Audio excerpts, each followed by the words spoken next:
Turma, vamos supor então, só para organizar seu aprendizado, vamos supor que eu tenho aqui um feixe de luz monocromático, amarelo, a luz amarela, e aqui o som agudo, tá? Um som numa determinada frequência, a frequência do agudo. Ok? Esse é o raio de onda, aqui é uma onda longitudinal, então nós poderíamos representar assim, que é o som, e aqui a onda eletromagnética, uma onda transversal, que nós podemos representar dessa forma aqui, certo? Repare que o meio é ar e água. O que acontece com a luz? A luz, quando ela passa do ar para a água, ela tem uma redução na velocidade de propagação. Então, ela aproxima-se da normal. Então, aqui eu tenho a velocidade da luz no meio ar, que é o meio 1. Vamos pôr assim, vai. Velocidade da luz no meio ar e a velocidade da luz na água. Tá? Repare que, no caso da luz, quando ela aproxima-se da normal, é porque a velocidade diminuiu. E o ângulo que você tem que considerar, que aqui é o ângulo de incidência e aqui é o ângulo de refração. Muito bem, então a velocidade diminuiu. Já no caso do som, a velocidade vai aumentar. Só para você ter uma noção, a velocidade do som no ar é da ordem de 340 metros por segundo. A velocidade do som na água é da ordem de 1.500 metros por segundo. Tá? Vamos lembrar que as baleias elas se comunicam, né? Pelo som. Então a velocidade do som na água é muito grande, né? Então aqui nós temos uma situação que é para você... O que pode cair, o examinador pode perguntar com relação a isso? É assim, ó, o que aconteceu com o comprimento de onda e a frequência na refração da luz e o que aconteceu com a frequência e o comprimento de onda no caso do som. Se a velocidade é menor, tá? Velocidade é menor, vamos lembrar que a única coisa que se mantém é a frequência. Então a frequência F, ela é constante nos dois casos. Tá? Então o som que era agudo, continua agudo dentro da água. Isto é, a frequência não muda. A luz que era amarela, continua amarela dentro da água. Tá? Então se a cor não mudou e a frequência não mudou, quer dizer a altura, né? Porque a agudo e grave é a altura do som. Se a altura não mudou, a frequência não muda. E a frequência é a relação velocidade sobre comprimento de onda. Tá? Então, se a velocidade da água, se a luz na água diminuiu a velocidade, vai diminuir também o comprimento de onda. Então, se a velocidade da luz na água é menor, o comprimento de onda também será menor. O comprimento de onda também será menor. Tá? Se no caso do som, a velocidade aqui é maior, que nem nós estamos vendo aqui, se a velocidade ela é maior, tá? O comprimento de onda também será maior. Certo? Então, se aqui eu tenho um comprimento de onda, aqui vai aumentar porque aumenta junto com a velocidade. Ó. Aqui também, se a velocidade da luz diminuiu, o comprimento de onda também diminuiu. Mas não esqueça que para as duas situações, a frequência ela é constante. Frequência é aquela... A da luz é da ordem de 10 elevado a 14 Hz. A frequência não vai mudar.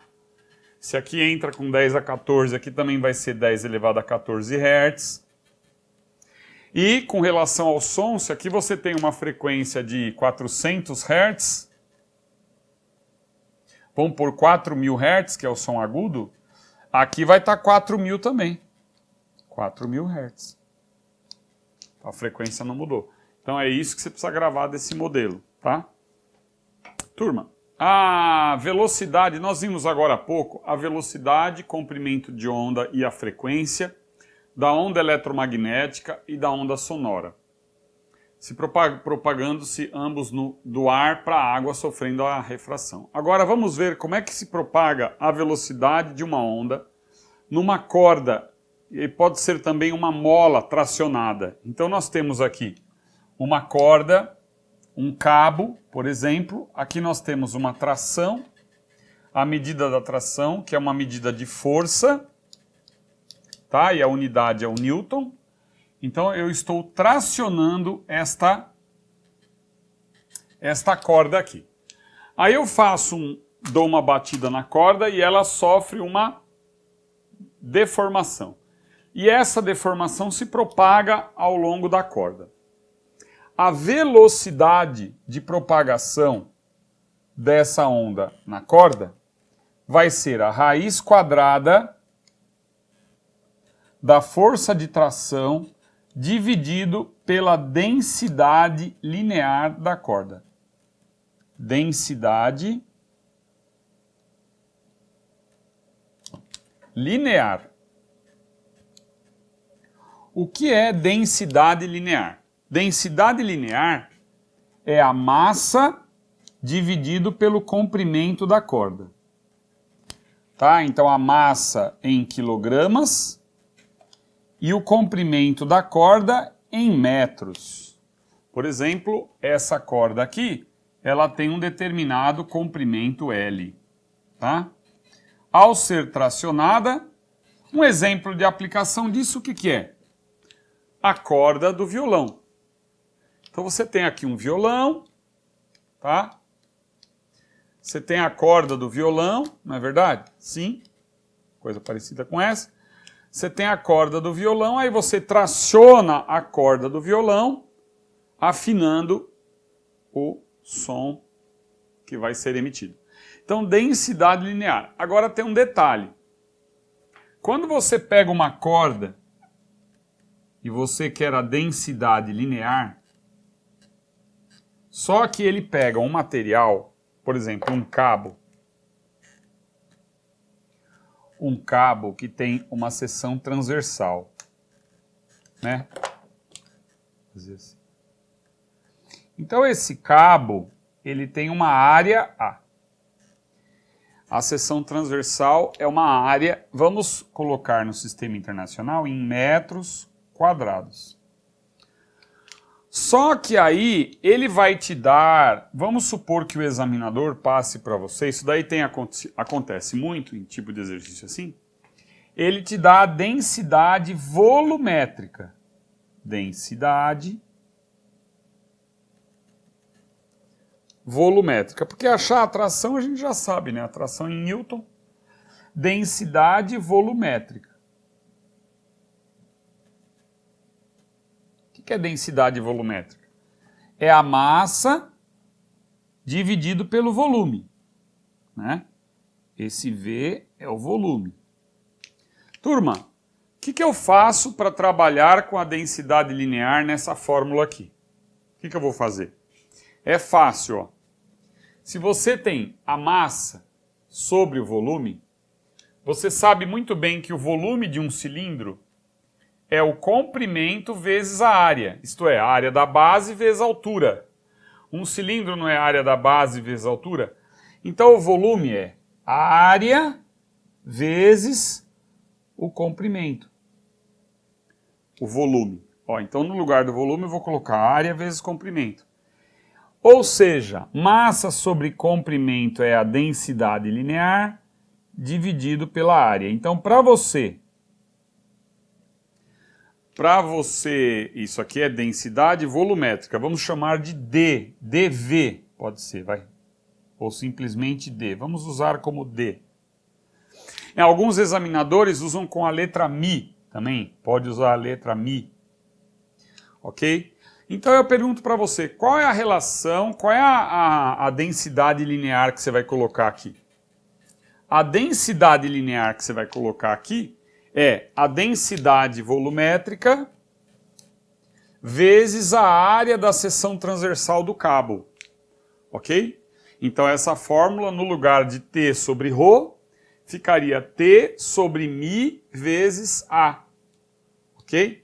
Então saiba que a relação entre a densidade linear e a densidade volumétrica, basta multiplicar a densidade volumétrica pela área para ter a densidade linear. Vamos fazer um exercício envolvendo isso? Turma, então é o seguinte, ó, um projetinho aqui para a gente resolver. Eu quero saber qual deverá ser a tração nesse cabo de aço, tá? Que força que eu vou fazer de tração, vou tracionar o cabo, para que a velocidade de propagação da onda mecânica nesse cabo chegue a 1.000 metros por segundo, tá? Então eu preciso que a velocidade do pulso, um pulso mecânico que se propaga no cabo, tenha velocidade 1.000 metros por segundo. A densidade desse metal é de 8 gramas por centímetro cúbico. E a área desse cabo, a área da seção transversal, essa área aqui, é igual a 1 milímetro quadrado. Tá? Então é um cabo de aço. Tá? Vamos utilizar a fórmula de Taylor. Qual é a fórmula de Taylor? É essa fórmula que eu acabei de te mostrar, que é a velocidade de propagação é a raiz quadrada da tração na corda, da força que eu faço de tração, dividido pela densidade linear. Então não esqueça que aqui é densidade linear, que é massa sobre comprimento. Mas o que eu tenho na minha tabela é que a densidade do metal é massa sobre volume. Então eu sei que aqui eu vou ter que usar raiz quadrada da atração dividido pela densidade volumétrica vezes a área da seção transversal, tá? Essa densidade aqui é a volumétrica. Volumétrica, ok? A densidade volumétrica eu vou transformar aqui em sistema internacional, que é quilograma por metro cúbico, tá? Então basta multiplicar por 1.000. Então nós temos 8.000 quilogramas por metro cúbico. Então cada metro cúbico do metal tem 8.000 quilogramas, ou 8 toneladas, mas eu vou usar o 8.000. A velocidade que ele está querendo é de 1.000 metros por segundo, então eu vou substituir. E o que ele está perguntando é a tração necessária. Então eu ponho 1.000, que eu já vou escrever 10 à terceira, é igual a raiz quadrada da tração necessária, a densidade volumétrica, que é 8.000, e a área da seção transversal. Espera aí. A área da seção transversal está em milímetro quadrado. Então o que eu tenho que fazer? Vou transformar em metro quadrado, certo? Tá bom. Então eu tenho aquela sequência que é metro, decímetro, centímetro e milímetro.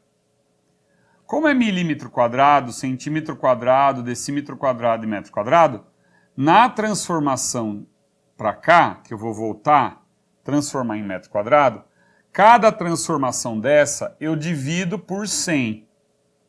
Então eu vou até escrever aqui, ó, vou dividir, eu estou voltando, tá?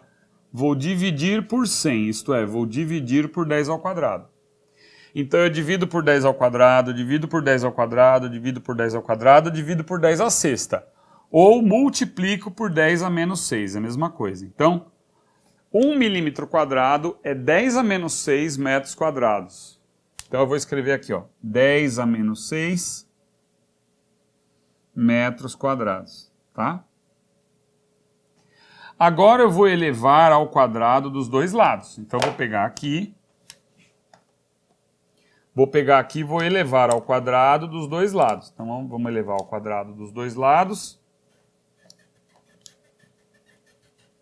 Então do lado esquerdo eu tenho 10 à sexta. Tá? Do lado esquerdo eu vou ter 10 à sexta. Ó, elevei porque eu quero tirar... professor, por que você elevou ao quadrado? Porque eu quero tirar a raiz quadrada do lado direito, tá? Então 10 à sexta igual a tração dividido por 8.000, ou 8.000, que é 8 vezes 10 à terceira, vezes 10 a menos 6, certo? Vou passar tudo isso aqui que está no denominador. Ó, 8.000 eu escrevi como 8 vezes 10 à terceira. Vou passar multiplicando. Então fica 10 à sexta. Ó, então eu deixo a tração igual. Como eu vou passar o que está dividindo multiplicando, fica 8 vezes 10 ao cubo, vezes 10 a menos 6, vezes 10 à sexta. Tá? 10 à sexta com 10 a menos 6 vai dar 1. Então a tração aqui é de 8.000 newtons. Então a tração deverá ser de 8.000 newtons. Tá? Segundo a fórmula de Taylor, 8.000 newtons.